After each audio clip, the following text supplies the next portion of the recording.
Sean O'Malley's highlight reel is riddled with one of the hardest strikes to land, which is the overtop right. He makes it work by one of two main setups. First is that he'll throw a fake uppercut that's quite long and loop it over the top. Instead of throwing it short, because it's not the right range and it's too easy to pull and counter, we want it to be long, so he drops his guard and we loop it over the top.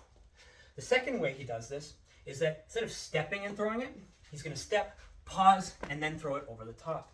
This causes his opponent to react, relax, and then get hit in that brief in-between moment.